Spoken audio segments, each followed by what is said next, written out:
flow. Not just a name, but a movement, a soul awakening,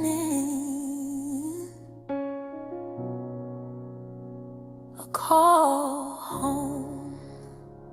We are here to remember. We are more than stories told, more than the pain, more than survival, more than the flesh and bone we hold. We are divine identities, coated in stardust and soul fire. We live aligned with the infinite, rising higher and higher. This is wisdom in flow, where heaven and earth collide, where love unfolds and truth abides in rhythm with the divine. This is wisdom in flow, where your true self starts to show. In the light, you remember who you've always been. Our mission is awakening the Christ within each soul, to call the God seed into being, to make the broken whole, to build a new humanity, sacred, present, bold, moving in divine alignment, walking streets of gold.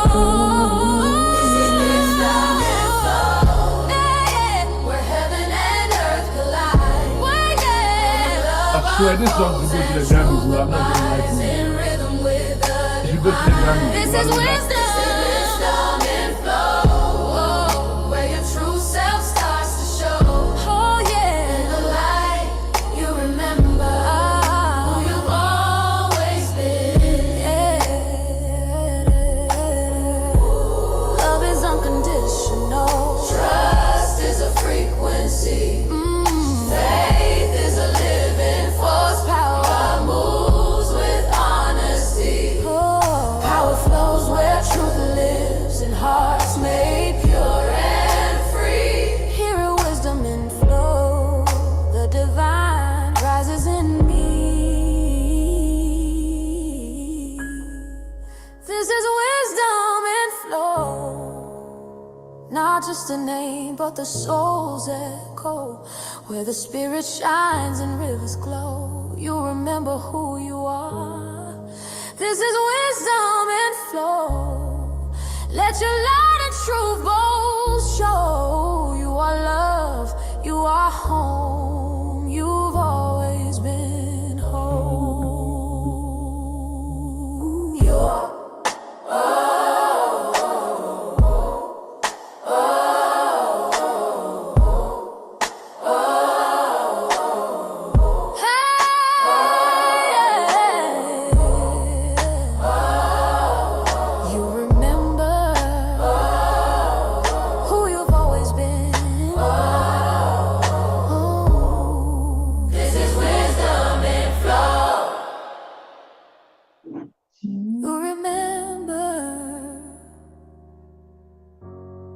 who you've always been.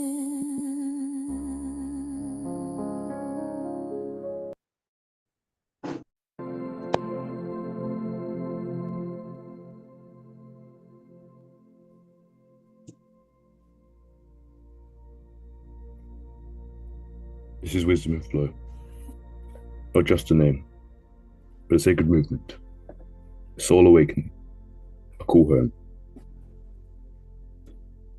We're here to remember that we are more than stories, more than skin, more than survival. We are divine identities, coated in stardust and soulfire.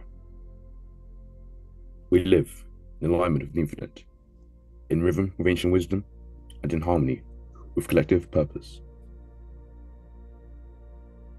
Our mission is to reveal the Christ within, to awaken the God seed in every soul, to equip a new humanity for sacred, relevant, and impactful engagement across every sphere of life. Here at Wi-Fi, love is unconditional, trust is a frequency, Faith is the force, and power flows where truth lives. This is wisdom in flow, where the divine rises and you remember who you've always been. Stay connected with us to live aligned, love deeply, and flow divinely.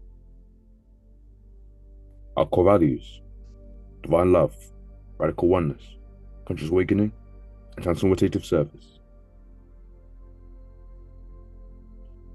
We believe that all of life flows from and within the universe's divine essence, a loving, omnipresent, and inclusive presence expressed fully in every soul. Each person is a living temple of God, and our sacred practice is to see and express the divine in ourselves and all of life.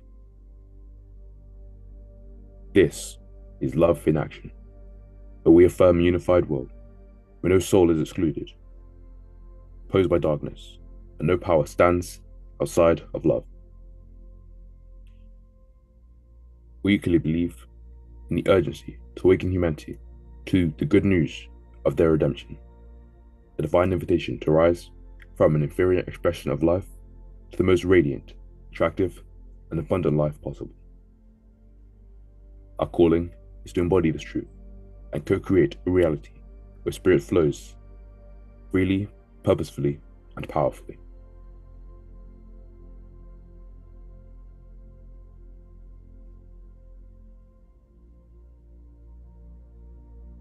Father, Mother, God, the embodying presence of all life.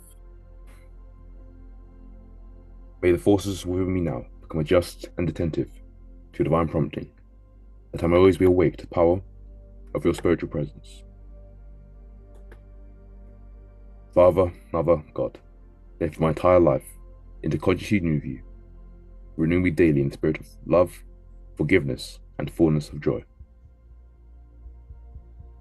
From this body temple of me, in which you live, let your goodwill shine forth through my aura, redeeming, consecrating, and perfecting all I see, touch, and relate with. All of the holy thoughts of my Father, Mother, God, take up the wings of the wind, and in the flash of lightning minister as angels to my soul. God, you are the light, the power, and the eternal blessing. In you I live always, and to you be the all glory forever. In the center of the universe, within the vastness of my soul, I evoke thee to come forth, O God of all life, all wisdom, all power, all love, and all splendor to flourish through my laudable undertaking. I am one with thee, the great spirit of spirits, because the fullness of you embodies my soul. Let your power, love, and presence shine radiantly through me, guiding all my ways and divine ambitions to reveal the brightness of your day. Abiding in the center of you, most adorable God, my will and courage energized by a dream of beauty and power. My ways are filled with holy influence as they give expression to all your divine attributes within me. In union with you, as your power works through me, nothing in the entire universe opposes my good. All things work for the fulfillment of my will. The spirit of the air is ministering the life presence of God to me, renewing my soul, mind, and body. The spirit of the fire is ministering God's transforming and transmutating grace through me, making me bright as I absorb holy learning from pain. The spirit of the water is ministering God's restoring grace in my life, and I am ever purified and reborn within the fullness of the God presence. The spirit of the earth is ministering God's stabilizing love in my soul. In the fullness of my Godhood, I'm radiantly perfect in the midst of the element. I successfully create my will to the glory of God. O God, the flame of your divine love and wisdom purifies my mind and will, and you have become the health of my soul, mind, and body. All of life is assembled working for my highest good, and my life is becoming the never-ending, ever-revealing glory of your mighty, magic presence. I take authority over over my life and bless every condition I go through to reveal the greater good in my life. To you, O Father, Mother, God, the Most Holy, who is the vastness of my soul, be all praise and glory throughout the ages. To your name be the might and power without end. Amen.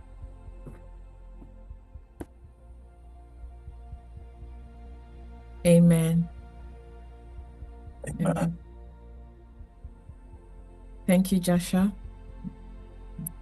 We are welcome to Wisdom in Flow. I hope we've had a great week.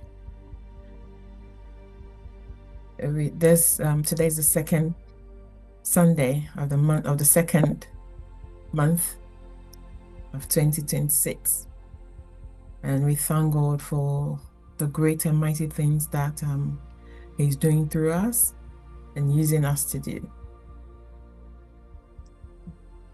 And today's service, before we go, to the speaker, as we always do, we always get into our meditation, and I want you to prep yourself for this. Grounding your feet, make sure your feet is flat on the floor. And before we enter a moment of sacred flow, there's no moment where we do not thrive. We do not force things to happen. We simply allow love to rehearse itself through us. And today's meditation is love rehearsal meditation. Is different from the ones we've always done. And this meditation, where the scripture tells us that we should call for the things that be not as though they are. And this doesn't happen outside of us, but it happens within us. It happens in the field of inner imaging. So we go inward now. I want us to relax and go inward.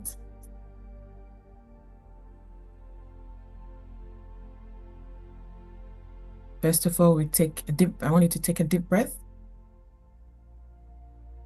and slowly release. Take another deep breath.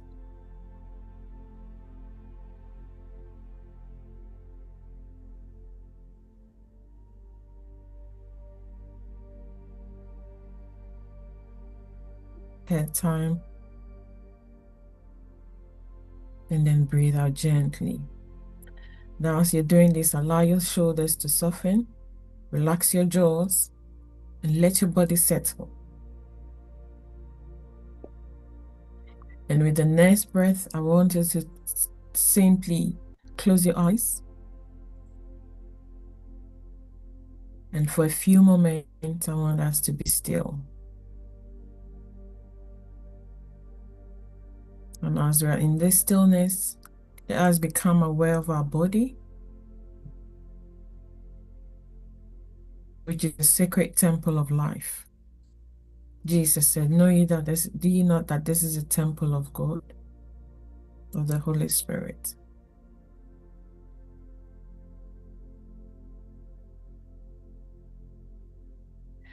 Now I want us to scan gently with your in-breath. As you're breathing in, I want you to breathe in, scanning from the soles of your feet up to your crown. So as you take in your breath, to let your thoughts, your mind scan from your feet, the soles of your feet, all the way your thighs, your legs, your stomach, your heart. Let your focus go on it all the way to the crown of your head. So I want you to do that now.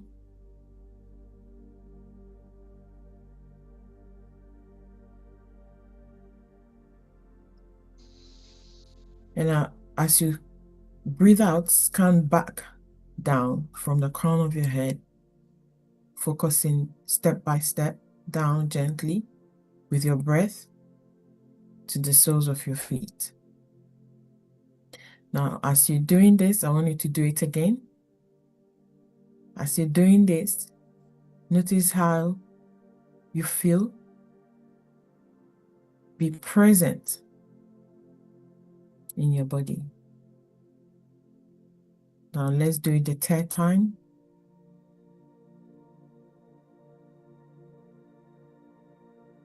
Then bring it down.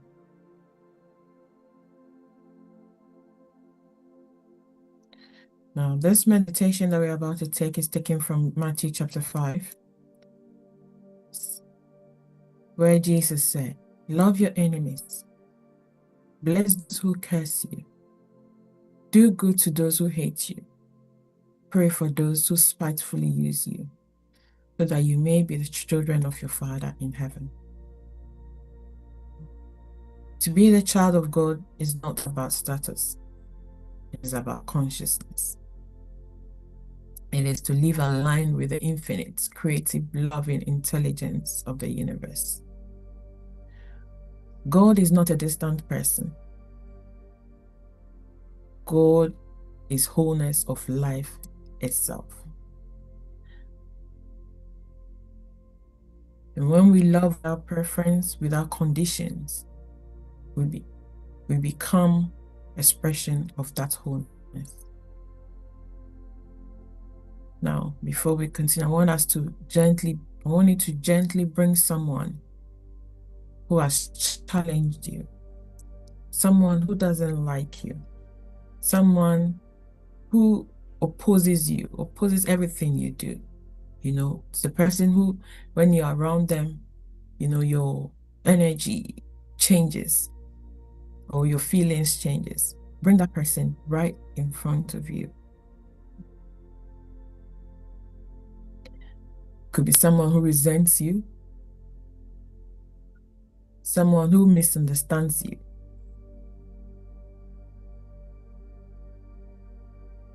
Now, this person may be real, it may be a real person or symbolic. And sometimes it might not be people very far away from us. It might be the people we live with, whom we are resenting or is resenting us. And doing this, we don't need to justify anything.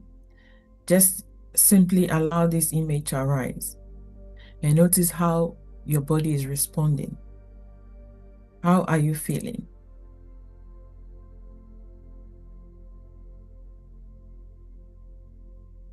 And then stay present with it. Now, for a moment, I want us to acknowledge honestly how this person has shown up for us.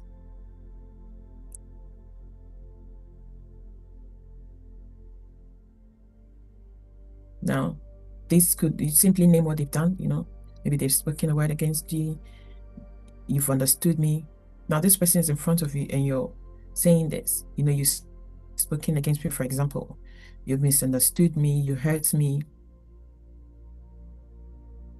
Now, as you're doing this, just notice without judgment, without any story.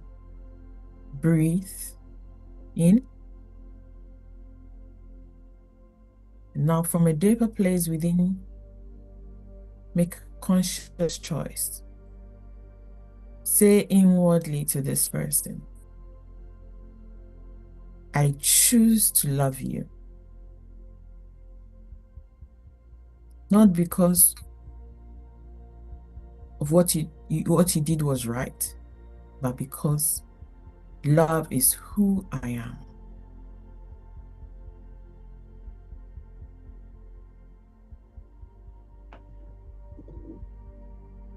And as we continue, you could say, "I choose to see the good and the divine within you. I bless your life. I bless your relationship with the infinite." Now, I want you to imagine now that every breath this person takes draws them closer to wisdom, to healing, to peace. And then now say, "May your heart be free. May your mind be at peace. May your life aligned with the good.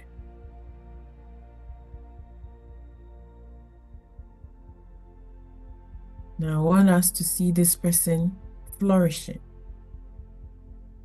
in their relationship, becoming harmonious, their inner world becoming calmer, their life becoming whole.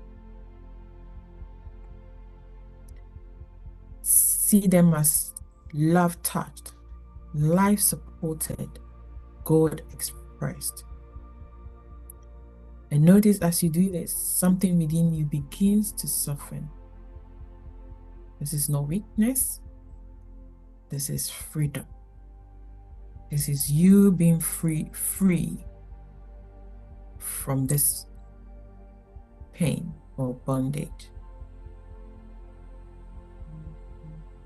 Now gently release this image of the other. Bring the same loving awareness back to yourself. Now leave the person, now bring it back to yourself. And begin to speak truth inwardly. Saying this, you can repeat within yourself. I am aligned with life. I am guided. I am supported. I'm abundantly supplied. Now feel yourself rising like the morning sun, renewed, opened, and clear. Your relationships are harmonious. Your mind is settled. Your body is vibrant. Your work is meaningful. Your life is a blessing. I want you to feel now. See yourself excited, happy. Now take a slow breath in and then breathe out. Now feel the body, feel the room you're in, and feel the moment.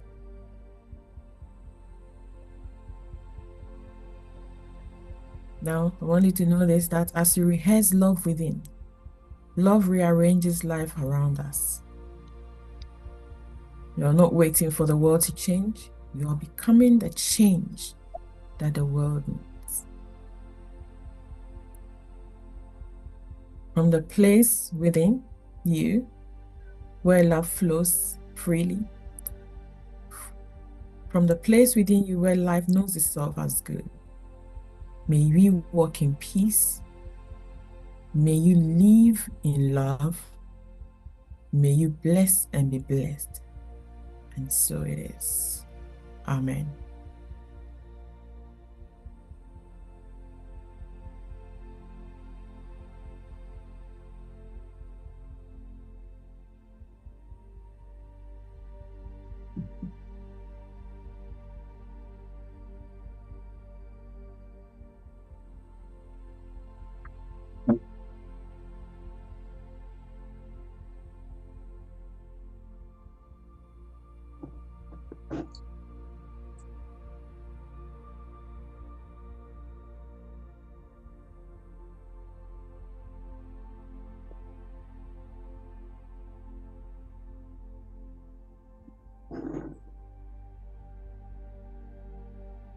Now that we are here, what is life doing through us?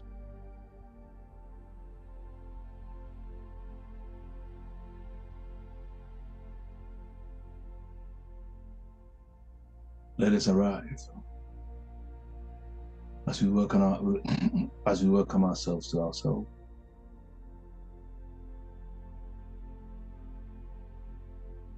I know that right now where you are, your body is already softened. Your breath is already deepened. Your breath is not forced. You're not trying to control it. You are just simply welcome. When you gently place the right hand on your left, on your chair, on your heart, and place your left hand on your belly. Fully inhale and fully exhale. Let your tummy rise highs, highs, and release.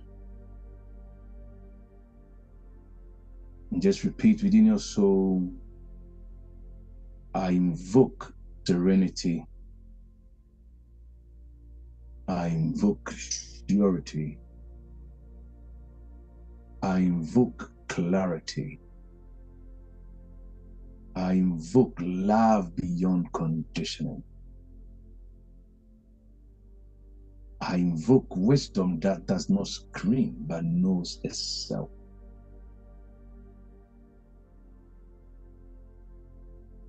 And with the next out breath, gently open your eyes.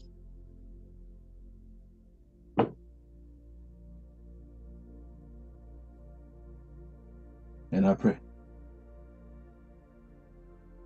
Now let this teaching not merely be understood. May it be recognized in you. May it be etched on the screen of your soul, that you will never awaken from it.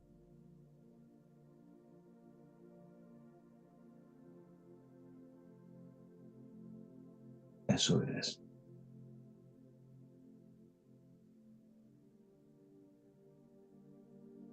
Yes. We have been looking at reality transurfing for the last 3 weeks. And today, felt like we still staying. So we in fact, the month of February, we always talk about love, But today, I want us to stick with it, but I want us to look at it from the perspective of transcending reality. Because I don't think we have looked at it from that angle.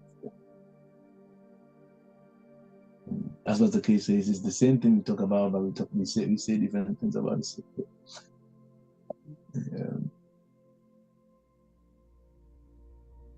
We in that program yesterday. What's your thoughts? I mean, okay, basically, first, anyone, Pascal, if you want to recap what we talked about last week, and then, Lidiama, you can share with us your insights from yesterday, for the benefit of those who went there, who decided to go and do shit. Well, last week, I think, last week we did, we're still talking about conserving reality. It was more of having reconsideration of things that we have known, we have perceived to be reality or that the truth. A classic example is what is happening now. That our reality is to wear batakari. That's what we know. Some or others is to wear skirt. The moment you begin to think that what you have or what you know should be so for everyone, I think that's where we miss it. The big question was, what if? What if all that you have known or you have believed is not as it seems? You only know it that way because that is your experience. You did talk about the conscious mind being infinite and such. Sometimes you feel like it's not the soul. It's not that the soul has had a past life, but you can relive an occasion which tells you that the consciousness is probably tapping into the infinite, something that has happened before in those lines. So reality is not material. It's not what you can see. It's an inner state. Yeah, it's oneness when we see it that way. Yeah, I think that's what I know, and that's what I can see.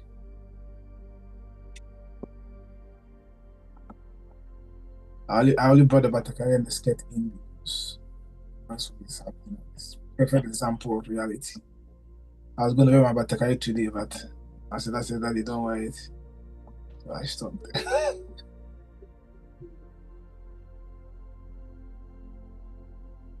Thank you. Amma.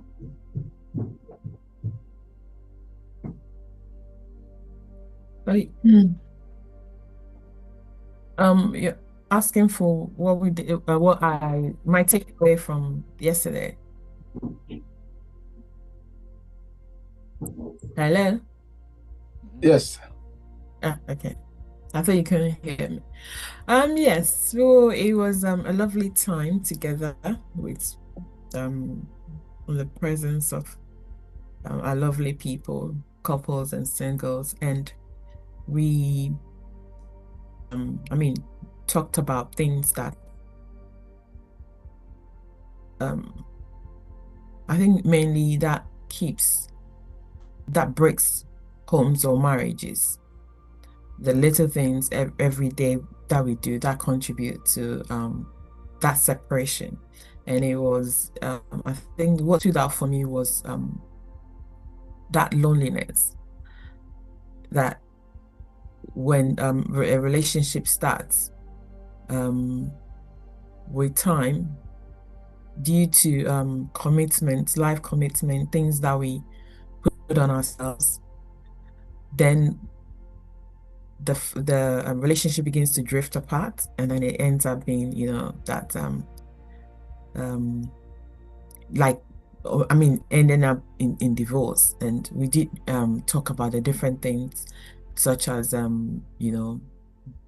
petty things like your distractions, like phones, having a more relationship or with people outside, far away than the ones you're living with, which is a big deal now these days.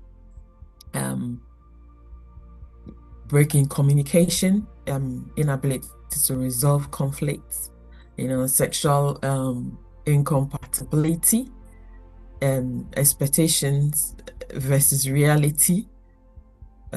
So yes, things like that. And I think it's a good thing to be aware of, because sometimes we all, one way or the other, get trapped in these things without realizing. Before you know it, it's become a mountain, and the relationship is down the drain. And I remember someone was asking me that if one day these children are no longer in the house, well, what would our relationship be like? And I remember that thing, I experienced it in when we were in Ipswich. The kids, for the first time, they were way younger than this. Where were they? I've forgotten. They were I can't remember the way they went. They went to my mom's or something like that. Yeah, so something like but that. They were away. Just for the weekend. Okay. We went to church for the first time.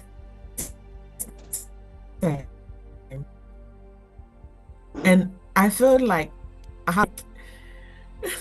Can you guys hear me? Because it looks like I'm frozen. You guys are frozen here. You're breaking up. Yeah, so if you've got other apps open on your laptop, just close them and just leave whatever you need to see, because sometimes the apps they're all struggling for the bandwidth. Oh, okay. Yeah, and there are a lot of gadgets around, as they call it, on at the same time as well here. So okay, just close as many as you can close and save the competing. Okay, so that's, and that reality kind of dawned on me with that, because So go back to you went to church and yeah. Okay, so I said I went to church and I realized that, sorry, I'm just trying to close these things. Realized I was just following, like I was not empty, but like as if I had nothing to do. Because when you're so occupied with the kids and you're running around them, and I realized that I was following, because he was helping pack the chairs and everything.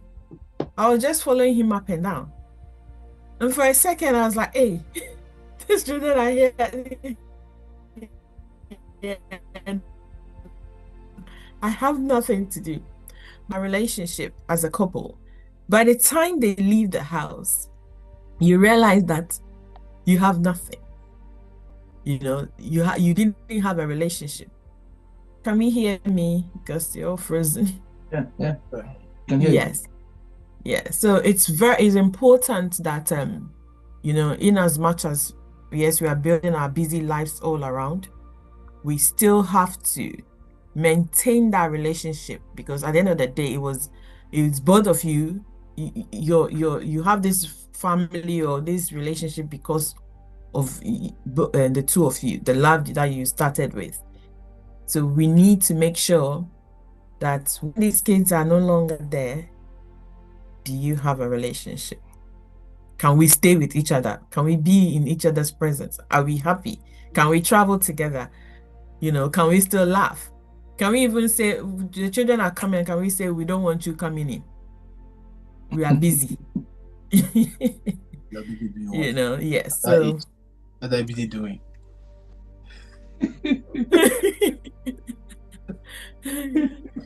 yeah, so that's that for me.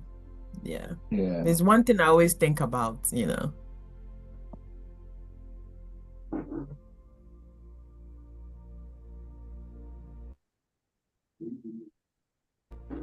Ladies and gentlemen. Interesting. I think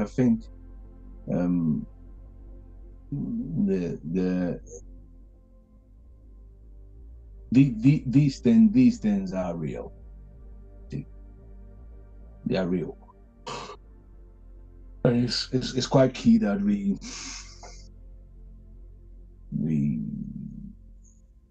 become conscious of them. And that's when we realize that the fact that you've cluttered your life with things, with business, can be making you feel you are not lonely.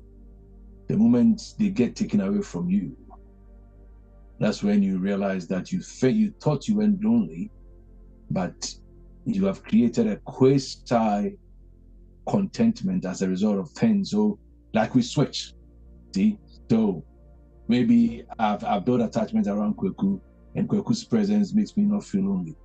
Now Kweku is not there, my attachment goes to my phone. Okay, so let's just if we take your phone away from you, for instance, no access to the world, in quotes, and I mean the world outside, nobody to interact with. How do you feel? And it's one of the meditations I do now that I am alone in this life, because I do now that I am dead. And then when I'm doing that now that I'm dead, how does it feel like? I've now transmogrified it. Now that I am alone in this world, how does it feel like? And sort of things that come through is just mind blowing. And you realize that it's nothing like being alone, because all is here. The moment you wake up to that, you realize. So that's why that's partly the reason I was saying yesterday that if you are not company you enjoy being with, then you are doomed, because when you die, you're going to be by yourself. Okay. You know, and what difference would that even make? So let's begin to use solitude for what solitude is for. Solitude is for. It's for your soul's evolution. It's for your own soul's enhancement. If when you are by yourself and you haven't got any distractions, if you are anxious, then it's something to look at. What occupies you? I can sit in this chair 1 hour, close my eyes, and just sit here and not talk to anybody, and I won't feel it.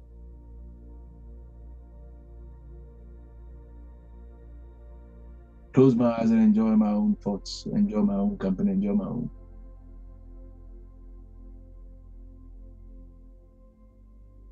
That is transcendence. Let's use these occasions to train ourselves, because a better you is a better you with someone else. We can't live life consistently wanting people to make guarantees to us we can't make for ourselves. Nobody can make you happy. You haven't found fulfillment or happiness by yourself, and nobody can give it to you. That's why I said years ago that where I am right now in my life, I need nothing. Absolutely nothing. Nothing. Not even money. I need nothing. And what I want, nobody can give to me. I can only give it to myself.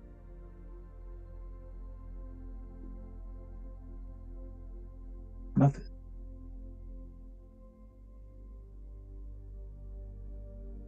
The only need maybe might be to awaken to the love that I am on a continuous and consistent basis. Besides that, nothing that I need. It's nothing that I would die for. It's nothing that I will kill myself to have. Nothing. And I pray that reality hits you. That doesn't mean I've lost aspiration for life, because I have come to understand that I'm here to make humanity better. So whatever resources are required to birth that, I create continuously. It's my obsession. But they don't define me in any way. They don't.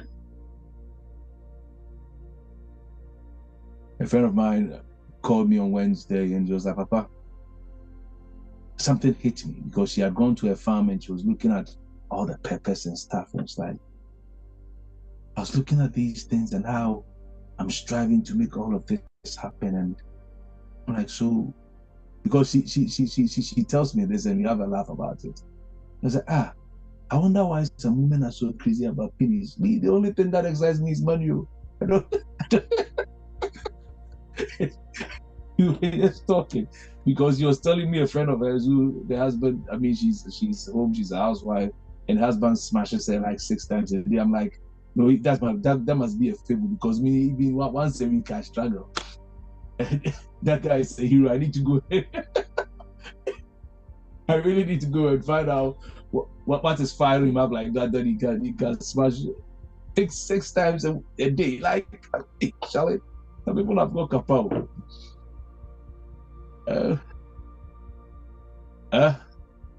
You muted. I said only yet.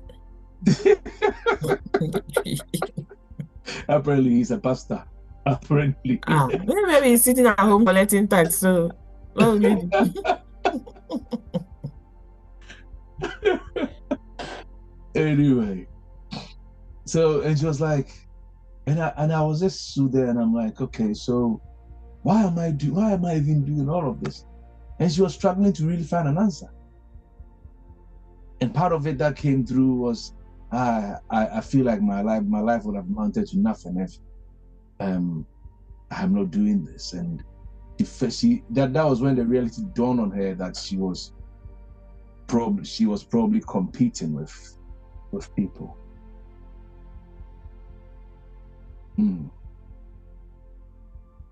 Interesting. It makes sense to me why me, I love money. I want to be I want to be super rich. Like super rich. To the point that I can afford to give $1 million to all of my close friends. It is still my aspiration that by the time I'm 60, I need to have 60 of the favorite people in my life, bless each and every one of them with £1 million. You go good definitely be, you know, and then the resignation letter. Oh yeah, I'll start borrowing from people. I should have that money come out. Start borrowing. That money is on its way.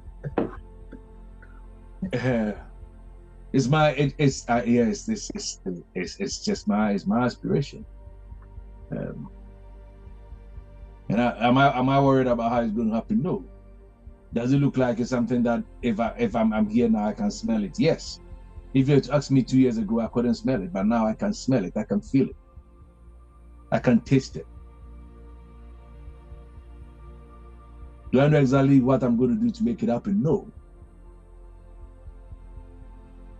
But the reality resonates with me so hard. I can't pretend I'm not feeling it. I can't. I cannot pretend I'm not feeling it. I feel it.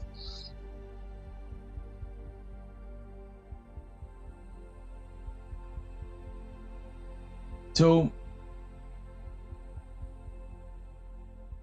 one of the most confronting, challenging, and liberating truths that has been taught across mystical traditions, which resonates with me so strongly in this area of reality, is that reality is not something happening to you. You don't remember anything from this series, remember that. Reality is not something happening to you, but it's something that is happening through you. Cause and effect, not cause and effect.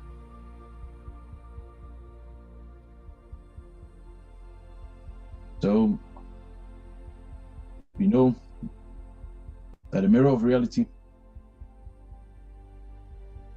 it never reacts first.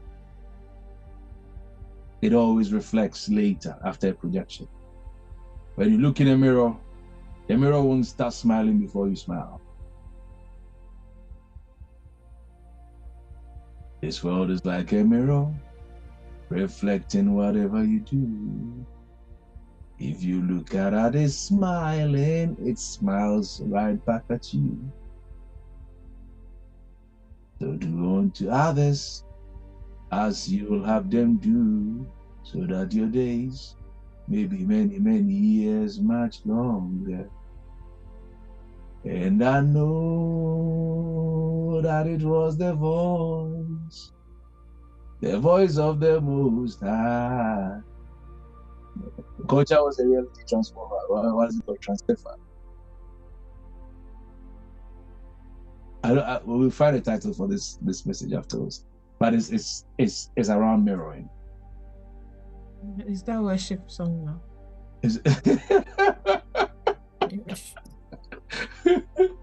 Shabaraba. So most of us were raised to believe. Why am I saying this? Connecting with what we were talking about earlier. We're raised to believe that love, safety, validation, peace, comfort, serenity, all of these are things which we must extract from the world. We must get from other people. What are you doing to make me happy? I don't like what you're doing. You always don't like something that someone is doing, because if something that someone is doing is not affecting you inwardly, why would it matter what you do? Because we condition our inner states on things that are happening outside of us, why we get burdened when people are not doing things we like, even including our children. These are some narratives that really need to begin to re-examine. What is in me is getting uncomfortable with how someone else is behaving or how someone else is reacting. In the moment we identify that half the time it's never about the person, I've said this a few times. It's always about us and our conditioning of how life ought to be in order for us to feel okay. It doesn't feel like your usual laugh talk, but this is love.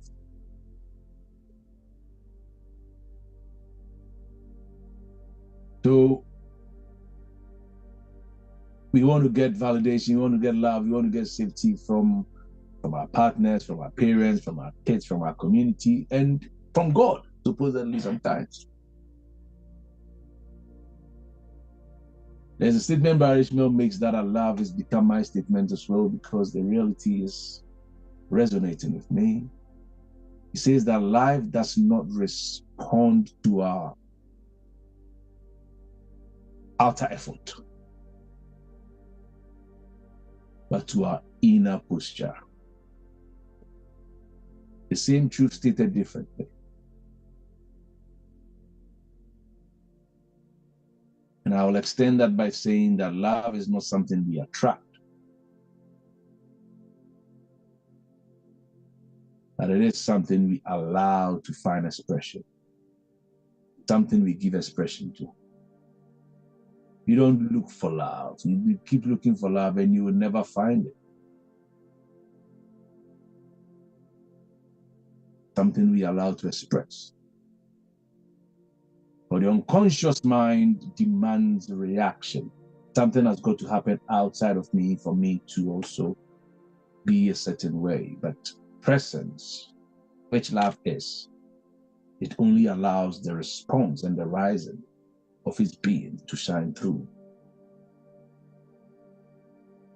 The reality is a mirror.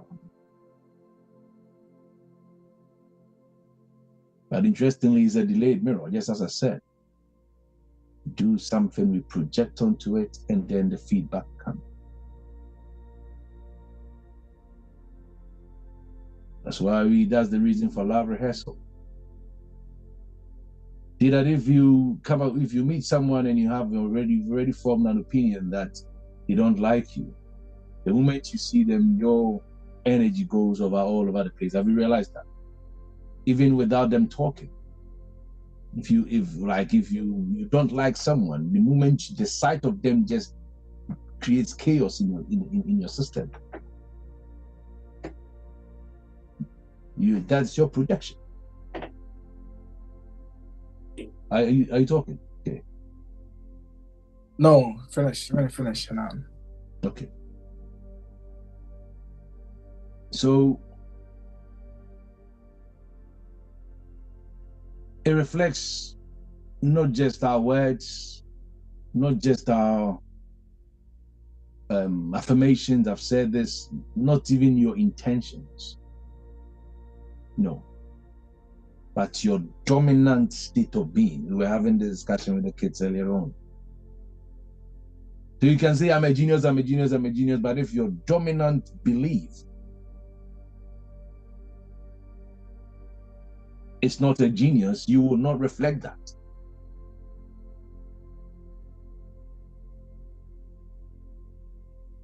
You cannot excel the regions or the boundaries of what defines your manifestations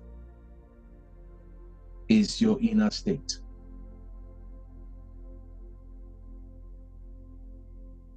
Yes, words are seeds, but the universe mirrors and it reflects your resonance.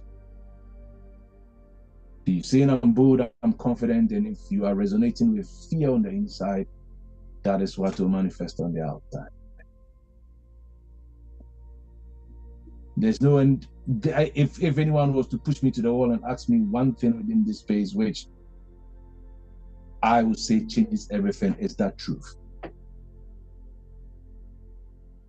So Tesla was right. It's a secret. Energies, frequencies, vibrations. Energy.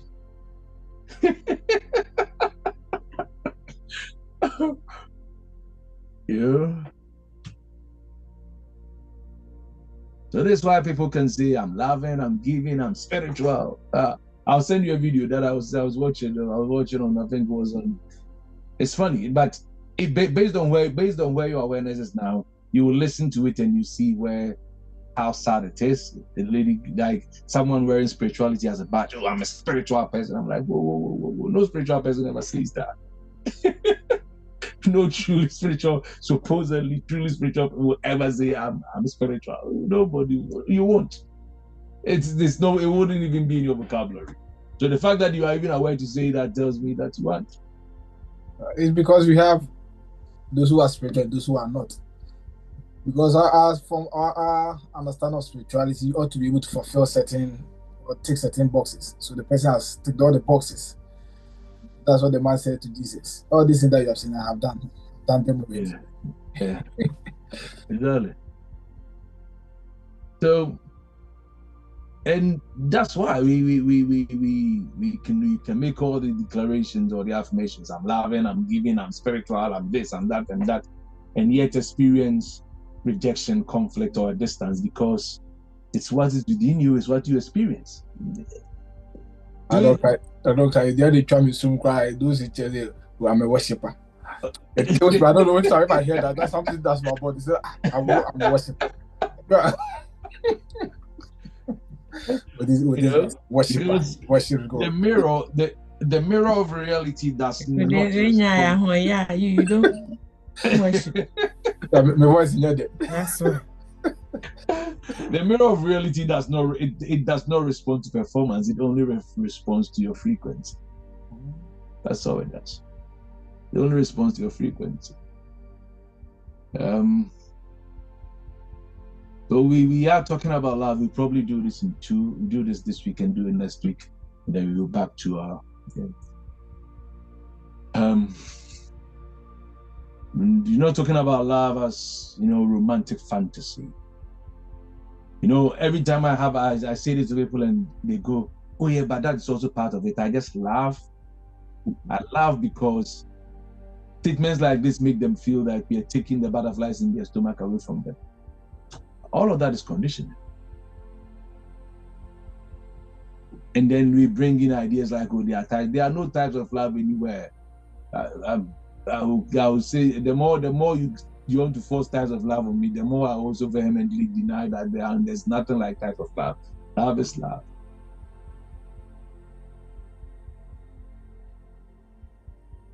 So I'm talking about, let me use a big word, ontological love. You know what ontology is, right? The aspect of metaphysics that deals with the nature of being. So I just sort of threw in a big word in there just to confuse. So love as a being as opposed to love as a condition or a feeling or some kind of fantasy. Or what I can call conscious love, which needs no one. It doesn't need the other to complete you. It doesn't prove your worth. And I've said this, love that demands of you to prove it is dangerous love. Every time we have seen that in history, people have died. If you love me, do this. If you love me, do that. Recipe for death. That's how Delilah killed something, or he murdered something.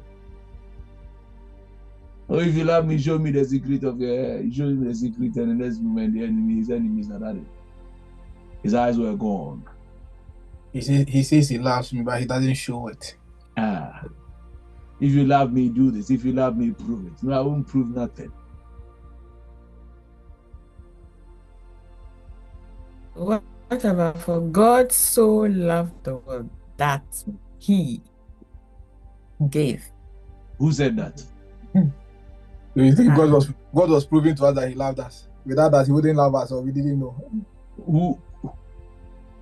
You see, some of these things we come up with, yeah? So I paused and asked you the question, who said that? It was somebody's experience, somebody's definition based on the understanding of what God had done. So now we have, and you go to certain quarters and like, oh yeah, because of the love is giving, love is, yes, love is everything. Love is giving, love is also taking.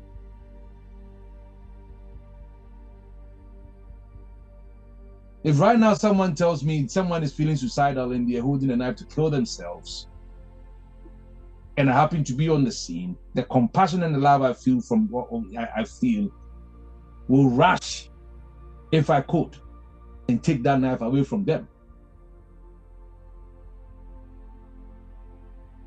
Yes, you can say that I'm taking the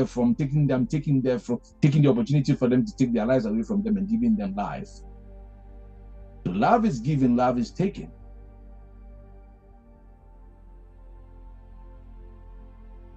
But because we are conditioned a little bit of selfishness and we look into ourselves, that's why we overly emphasize on the giving, because we say that so that we can manipulate people to get in the space of feeling obliged to do things for us. So I've said this humorously, that anybody who tells me that their love language is receiving gifts, they are a thief. Are you saying that because Valentine's Day is coming? Oh no, I'm not. You're a thief. You will receive. Somehow you will receive. Yeah, because the truth is, so it's quite ironical. You know, Your love language is receiving gifts. Demonstrate that by giving gifts.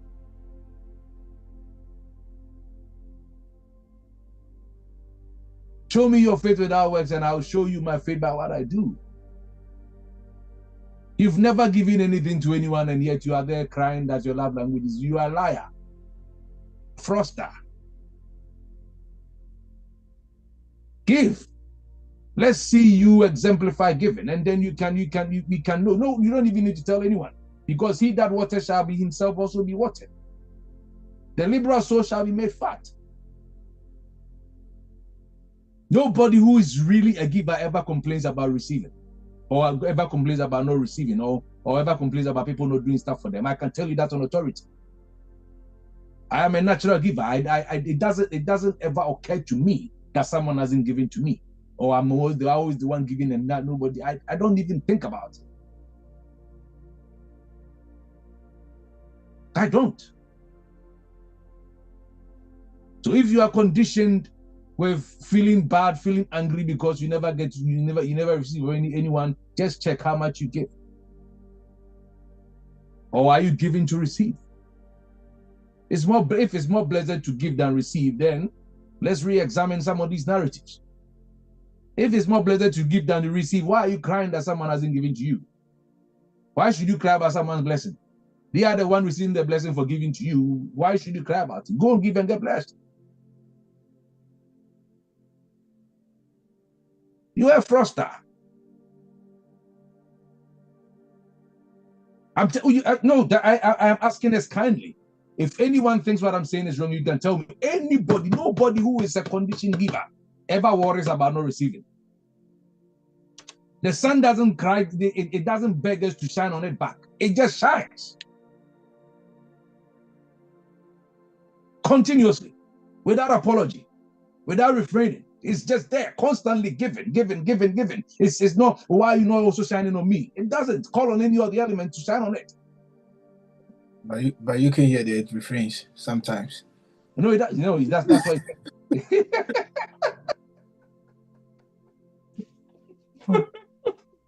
You know, it doesn't refrain.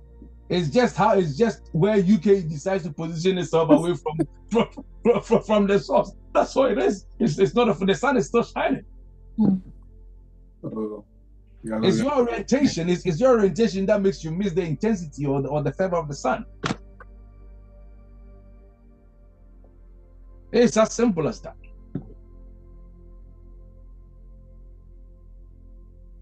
And apparently, me saying that also annoys somebody. A very good friend of mine, like, you're so annoying. Everything is as simple as that. Everything is as simple as that. I think life is not simple. I'm like, life is simple for me. If it's not simple for you, if it's complex for you, you can keep your complex life. But I enjoy my simple life. You know?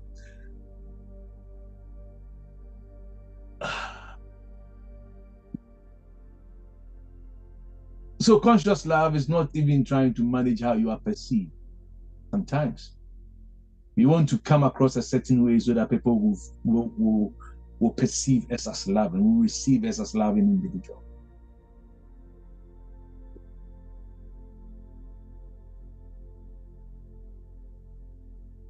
It's not negotiating for affection.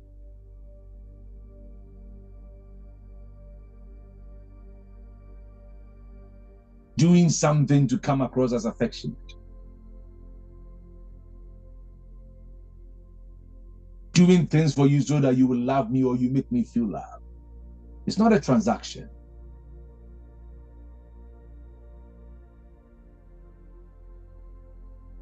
And some of these things are what causes us suffering. Our resistance to life.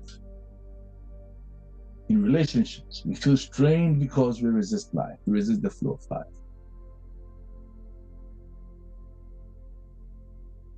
Oh, but Pastor, why does love hurt?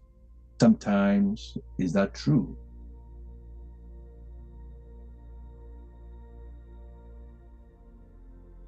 Let me pause there. Your thoughts. Everyone hurts sometimes.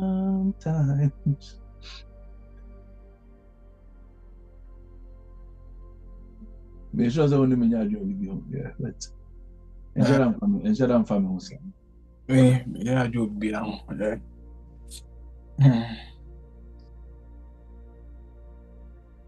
Why does love hurt? Or does love hurt? That should be even be the question. Does love hurt?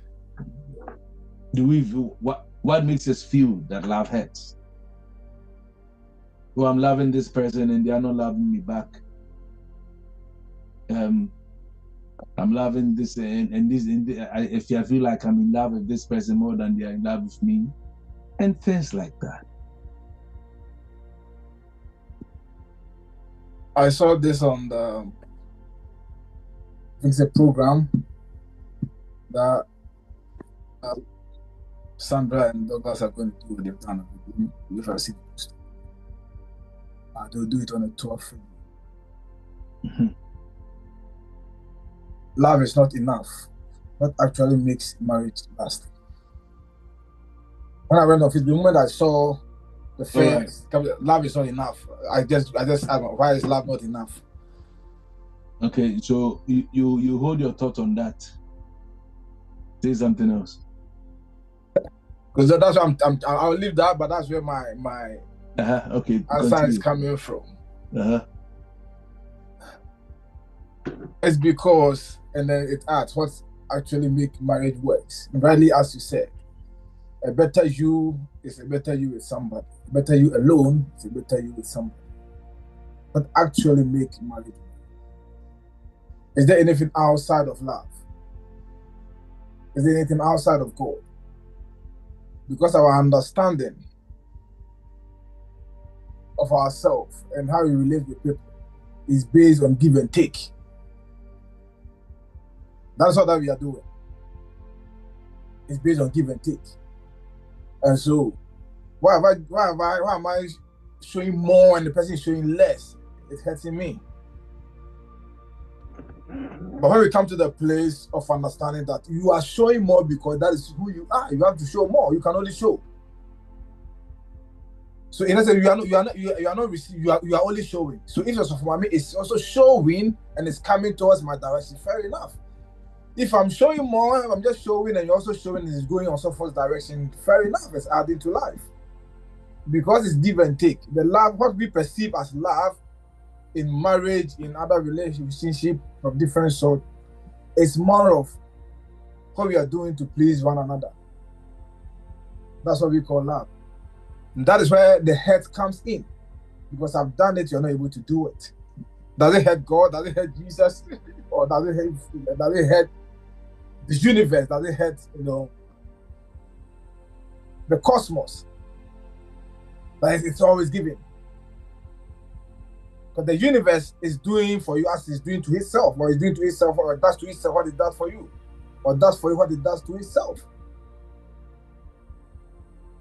It doesn't hurt God, it doesn't hurt the universe, there's always outpouring.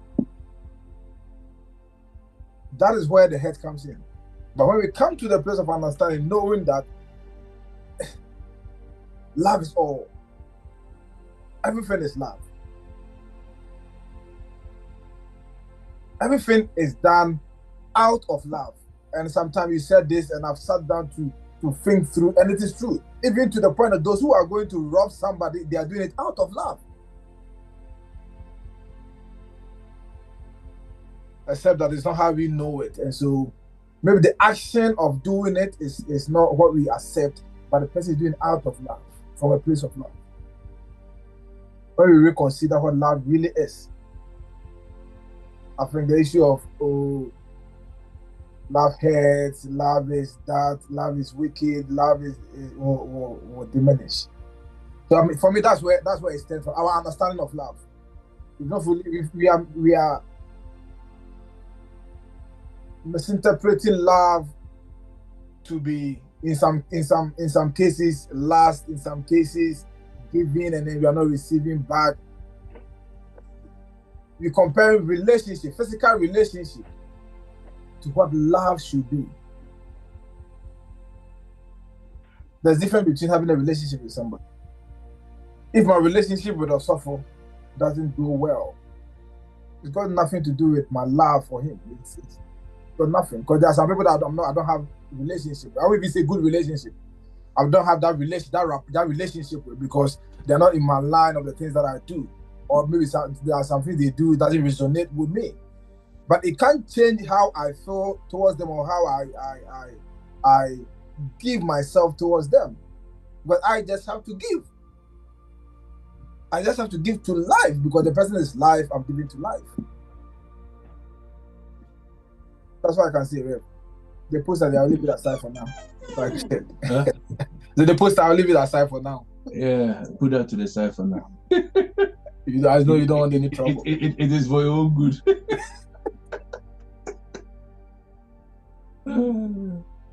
Anyone else?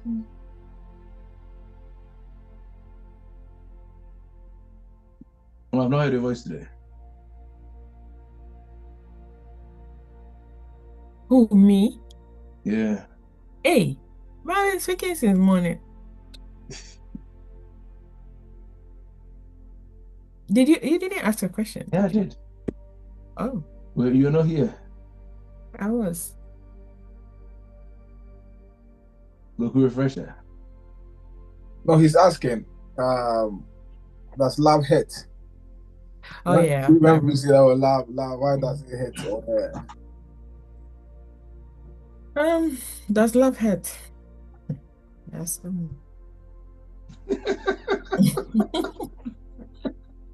Love is wicked. Love is wicked. No, does love hurt? I think it's all. At the end of the day, it all boils down to love is emotion. It's an emotional how would I put it? Something. And be careful. yeah, yes, I said love is emotion. Yeah, I'm saying be careful. Yeah, maybe I could find it slippery. Said love is emotions. Yeah. It is. It's an emotion. Really? Do you not express love through emotions? Okay. Or what is an emotion in the first place? Continue. What you saying is another chapter that you will look at next week. So you continue. No, I'm just trying to say that what I'm trying Unless maybe you are using the word emotion with a different understanding. to say is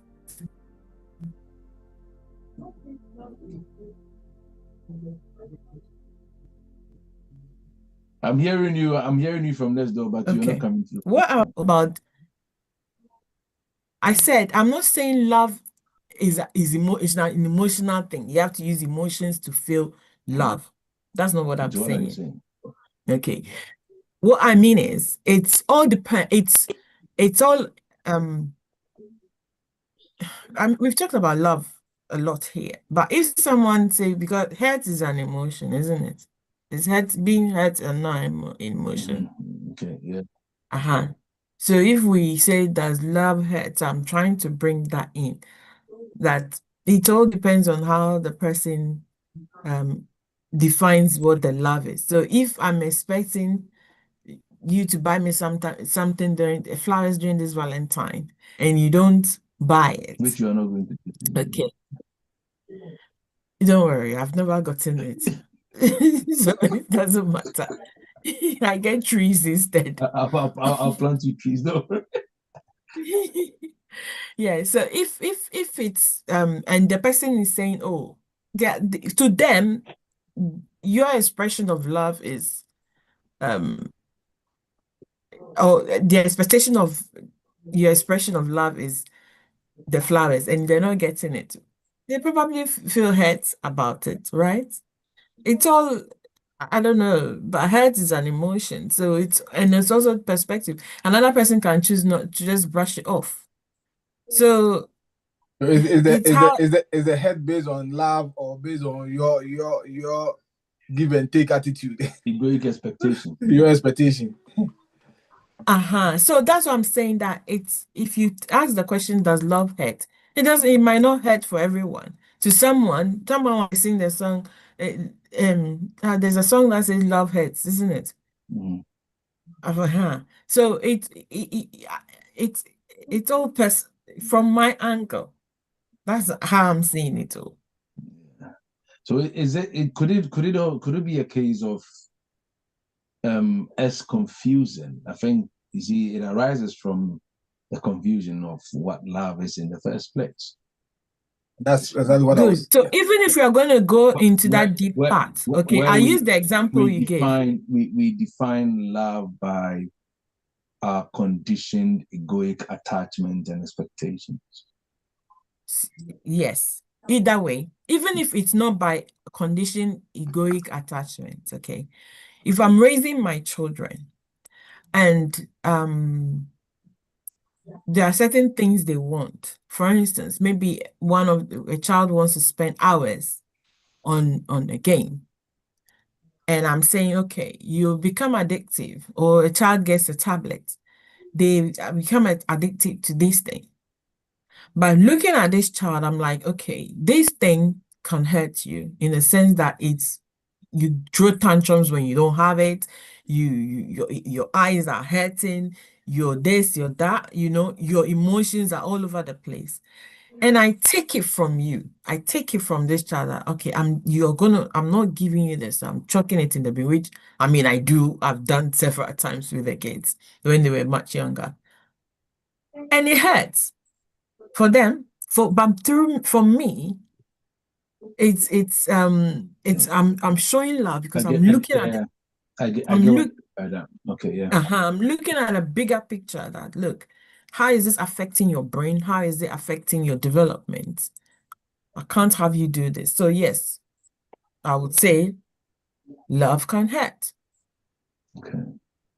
So if with that said, by extension, then I would say that if love is perceived to hurt, then it's only because love reveals where we are still holding on to our condition. In the areas where we hold on to our conditions, that is where we feel, or we may feel, that love is hurting. Because if you feel unseen, I would say look for where you are not seeing yourself. If you feel abandoned, look for where you abandon your own truth or the connection with your truest being. If you feel someone is controlling you, look for where you are getting attached to certain outcomes and how things should be. So these kind of attachments and these kind of conditions, which are bondages, is what shows and manifests as the hurt. Yeah. So it's basically the attachments. Exactly. So, and if you are feeling unloved, you probably have to look at where in your reckoning you have considered or deemed love as a transaction. I do this, they don't do that. That idea, that thought now becomes your slave. And then when it's not coming, you feel the pain because you are holding on to an idea and a condition that love is a transaction. So I do that, and the other person has got to do that. And because they are not doing that, I feel unloved. But if those conditions are broken, there's nothing to hurt. There's nothing to unfeel. And the mirror is not trying to punish us. See, I'll go back to the mirror. It's educating us. It's educating us. My uncle used to say this humorously, that a man's best friend is not another man. A man's best friend is the mirror, because there's something Kweku can see something on me and not even tell me. A classic example is what we were having a chat about yesterday. And maybe I feel, if he tells me this, he's probably going to offend me, he's probably going to embarrass me, and probably wouldn't say it. But if I look in the mirror and I'm really honest with myself, the mirror will give me feedback. You see, you give me feedback. I think we will probably knock it on the head. And I had a lot to say. We'll unpack it next week. It's a deep area that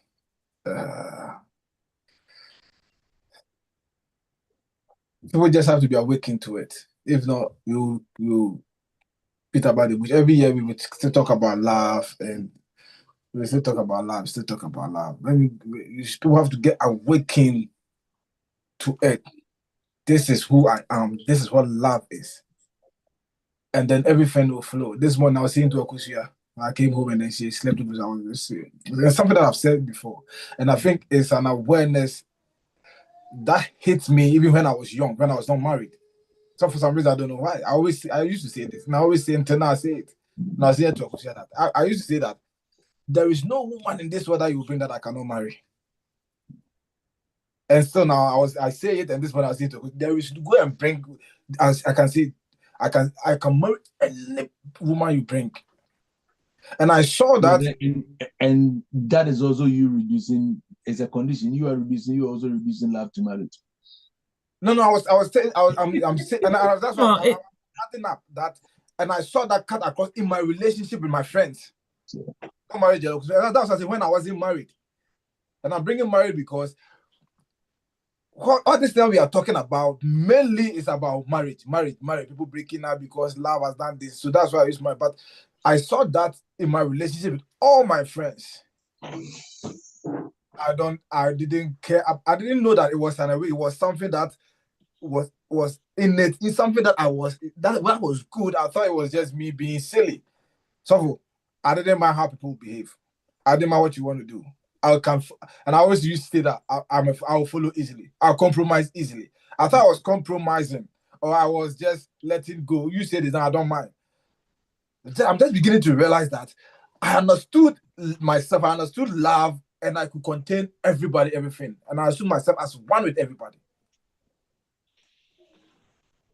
So rightly, as you are saying, when I come home, imagine this. When I come home and Mary, there's no food, I'll get angry. Mary begins to insult, I'll get angry. Oh, Mary doesn't do this, Mary doesn't do that, Mary doesn't do this, Mary doesn't respect me, Mary doesn't cook for me, Mary doesn't do this. Okay, I can't do the marriage anymore, then I go. Okay, I'm leaving. If Mary begins to do all those things, oh, now she's cooking, she's taking care of the kids, she's doing okay, now Mary is doing this too, so I'm in the marriage. It's not love. It's not the love. It is the things that Mary is doing that's making me happy, so I want to stay. It's a house girl. Because she was not doing this, as someone is saying, my expectations are met now. So yeah, I'm happy with it. My expectations are not met, so I want to move out. So when we understand that expectations and all those things are different from what love is, when you get awakened to yourself, so all these things, it doesn't mean that when you don't cook for Sofu and then Sofu because it's awakened, you can go to work, come back and he's hungry, or we do all those things also have their places. But holistically, love is love. I think love. What I can understand is that I hear people, on TikTok or social people who have married before, trying to break each other's neck, insulting, fighting. I ask myself, kind of hobby. When they once married, you see, they've married, they have 3 children, they have 6 children. And I said to myself, these people fighting, okay, the man will go and love another woman and marry her. The woman will also go and love another man. So the two of you, what is happening? So, what is happening? We need to understand love. So when we say that love is not enough, we need to reconsider. I'll leave it here. I'll go there. That poster they are talking about it someday. I'm not sure if you're still there. I know you can't talk about if you've got any thoughts to share in the comments. So, in fact, Samuel Joshua.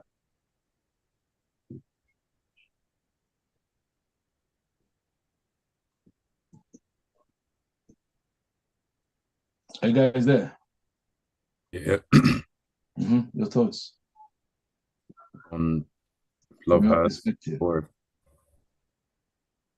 no, not just love hurts, but I mean everything we've talked about so far.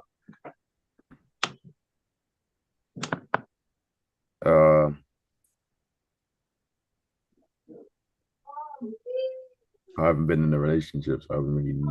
Yeah, so that's even a problem because are you not in a relationship? I know, like Are you in a relationship with Arrow, with your mom, your dad? Don't you have Like friends in school? with your events, friends. like that kind of. So you see, that alone is you realize how the programming is. When you mention love, the mind goes to sexual relationships. You're going.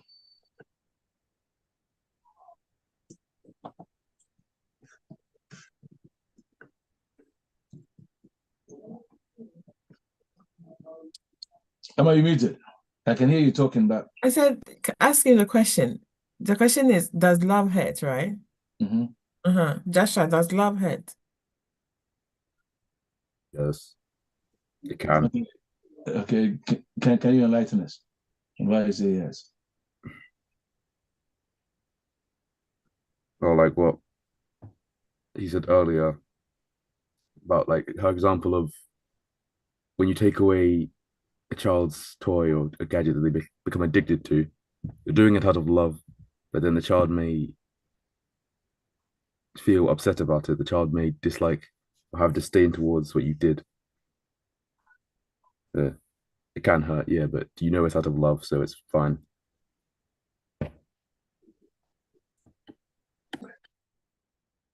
Samuel?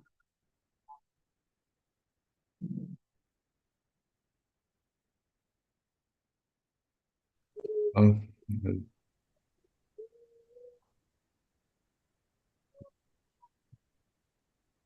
You're going.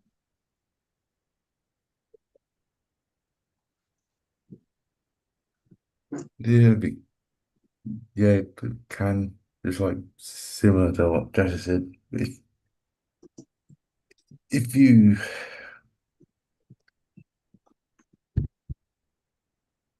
do something because you love someone that, but they might not know that, but you're trying to do something for the better of them, but they may not want it for themselves, but you do it for them out of love.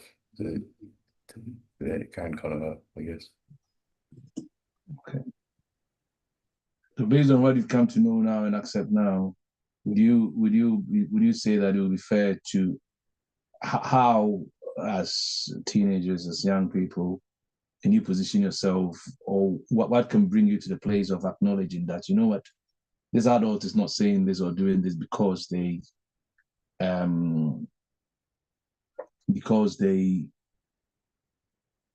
are being unkind, but even though I'm feeling this way about it, it is coming from a place of love. How can you bring yourself to that realization?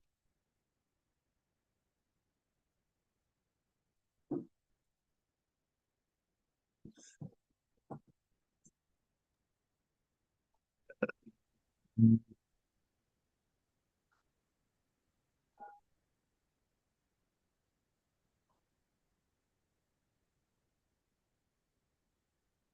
you repeat the question, the last bit? So I'm saying with where we are now, having mentioned that the adult, let's say in this particular scenario, the adult is acting from a place of love, concern, and care.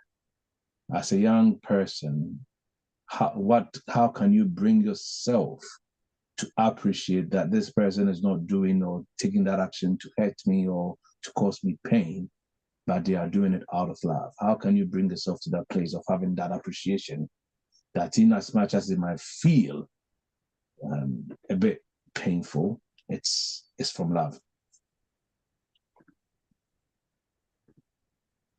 Oh, you just have to know that they only just want the best for you. But since they're more experienced and stuff, they know what's better for you, so you can feel better about. So you just have to accept that they're only doing it for your best interest. So So how do you come to that acceptance? What are the sort of things that you should consider to bring you to that realization?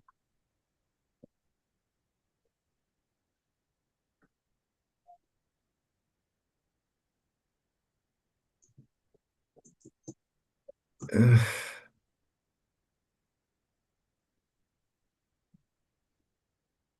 I don't know what answer you want from me. It's not an answer I want from you. It's how you're processing it.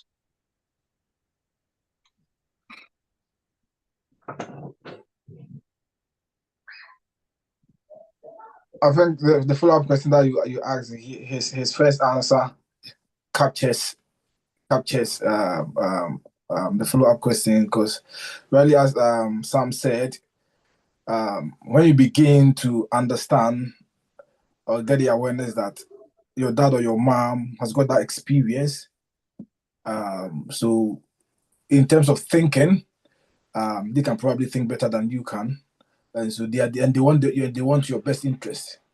Whatever they say or whatever decisions they make for you, though it might not be pleasant with you at that point, you trust in their judgment. Like I do tell you so far at some point that if there is a topic that I don't understand and I come to ask you, whatever you tell me, find out. I'm going to ask anybody, because you are the one that I look up to when it comes to uh, things of the spiritual issues and deep stuff. So if you tell me, even if I don't understand, your answer is what I'll work with until such a time that I'll come to that understanding. And you remember, some years back, you used to tell me things and I'll nod my head. I say, okay, but I didn't understand. Now you'll be talking as, oh, that's why you said this, because I understood. So Sam said, when you appreciate that your parents want your best interest, they have the experience, and so though you might not agree with them, but believe that whatever decision they've made for you, for taking your tablet away, sending you to bed early or at a certain point, making certain rules for you, is just for your own guidance. Yeah.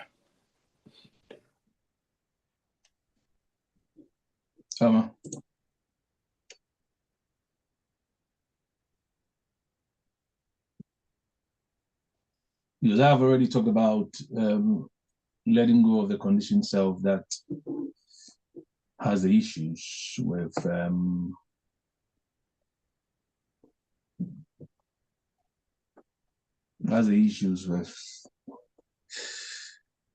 what's it called?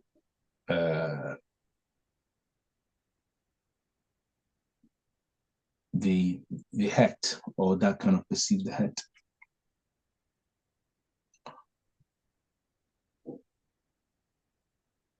I'm just asking, how do we bring ourselves to this place of realizing that, well, why we consider to be love hurting?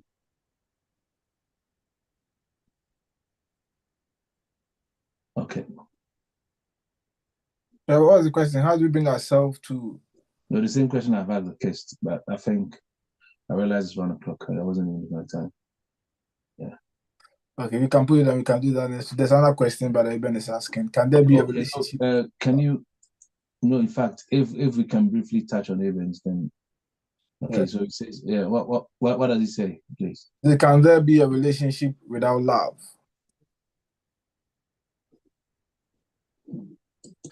Okay. All right. Okay. Okay. Make a note. We start from there next week.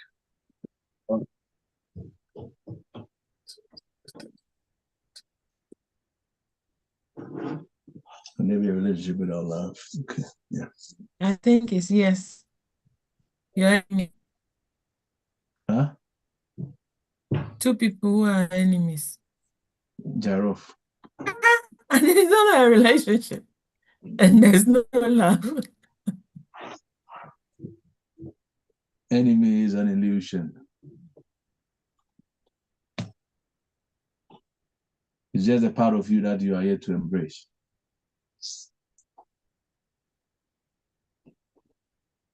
Or the part of you fight, the part of you you reject, the part of you you don't want to get accustomed to. The part of you are ashamed of.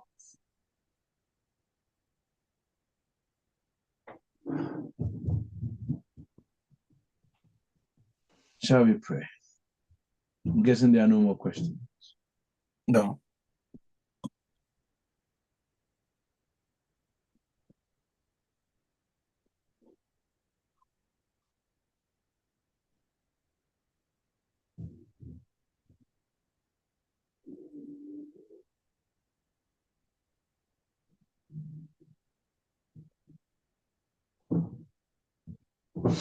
Mm.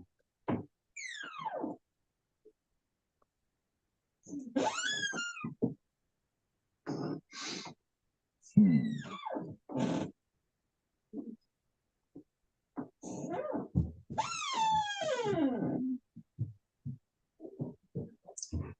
The words of Hafiz comes to mind.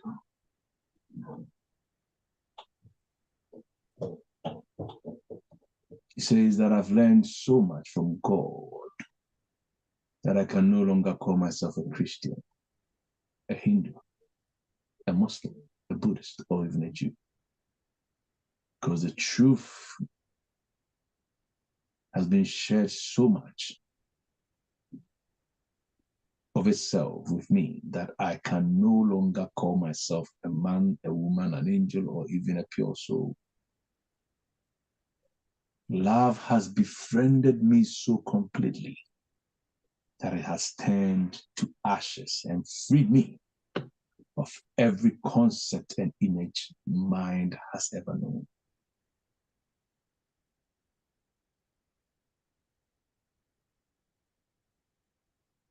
And I understood myself only after I destroyed myself.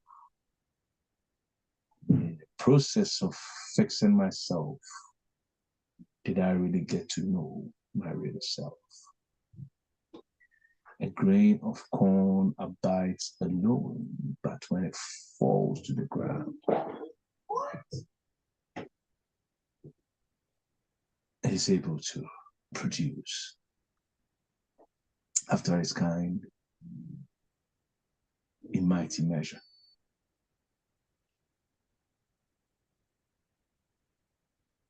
I've given up finding myself by, you can't find yourself by trying to protect who you think you are.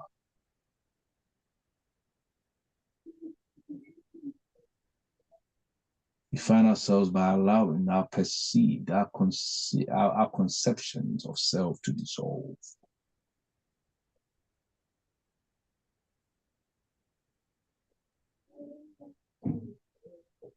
And that's how the real face of us shows, not as a rule, not as a story, not as a name, not as a forced personality, with some kind of protected image. Think on everything that we have shared this afternoon.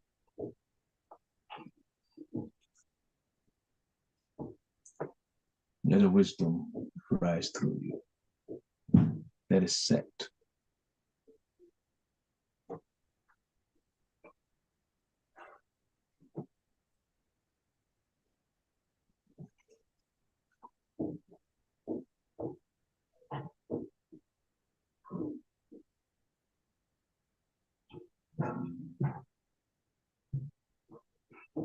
What is coming through?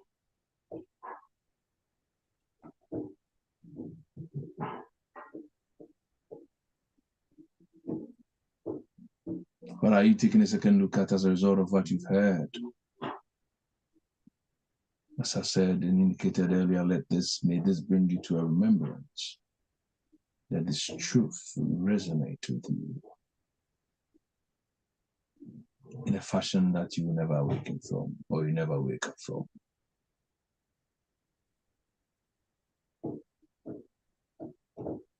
And I'll follow with me even as I declare, O infinite presence, in this time and space called now, I surrender every name that limits you in me. I release every label, every role, every image that my mind has mistaken for identity. Allowing love to befriend me so completely that all false forms dissolve in its fire. I no longer cling to who I thought I was. I rest in who I am becoming as a result of the false falling away. Beyond that, I rest in who I have always been, in you, as you, with you. I allow the lesser self to fall away without fear, without regret, without resentment, without resistance. As I take comfort in the fact that in this holy unmaking, truth restores me. In this undoing, I remember myself.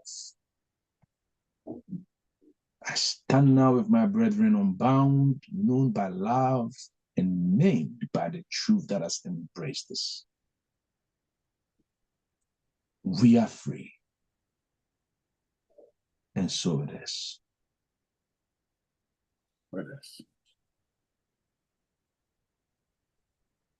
Now from the place of soundness, purity,